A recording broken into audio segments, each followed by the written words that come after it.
അടുത്ത് ഞങ്ങൾ എവിടെയൊക്കെ ട്രിപ്പ് പോയി കഴിഞ്ഞാലും ഏതെങ്കിലും ഒരു ഓഫ് ബീറ്റ് ഡെസ്റ്റിനേഷൻ ഞങ്ങൾ പിടിക്കാറുണ്ട്. ഇത്തവണ ക്രാബി പോയപ്പോൾ അതുപോലൊരു ബീച്ച് ഞാൻ ലിസ്റ്റ് ചെയ്തായിരുന്നു. ഇതേപോലെ ഞാൻ ഗൂഗിൾ മാപ്പിൽ സൂം ചെയ്ത് കണ്ടുപിടിച്ചൊരു ബീച്ചാണ് ഓഫ് ബീറ്റ് എന്ന് തന്നെ പറയാം.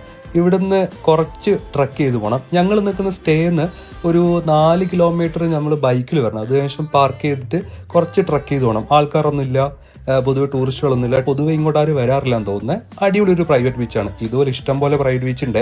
ഞാൻ ഗൂഗിൾ മാപ്പിൽ നോക്കി കണ്ടുപിടിച്ച ഒന്നാണ്.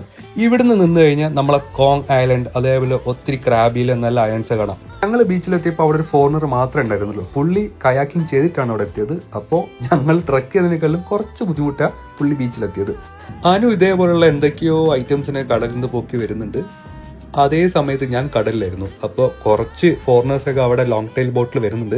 ഞങ്ങൾ ഉള്ളത് കൊണ്ടാന്ന് തോന്നുന്നു അവരവിടെ ഇറങ്ങിയില്ല. പിന്നെ നമ്മൾ കുറച്ചധികം ടൈം അവിടെ സ്പെൻഡ് ചെയ്തു. സമയം പോയതേ മനസ്സിലായില്ല. നിങ്ങൾ കപ്പിളായിട്ട് വരുവാണെങ്കിൽ കുറച്ച് വെള്ളം, ഫുഡ് കരുതിക്കോ. ഇല്ലെങ്കിൽ വൈഫിൻ്റെ വായിന്ന് നല്ലോണം കേൾക്കും.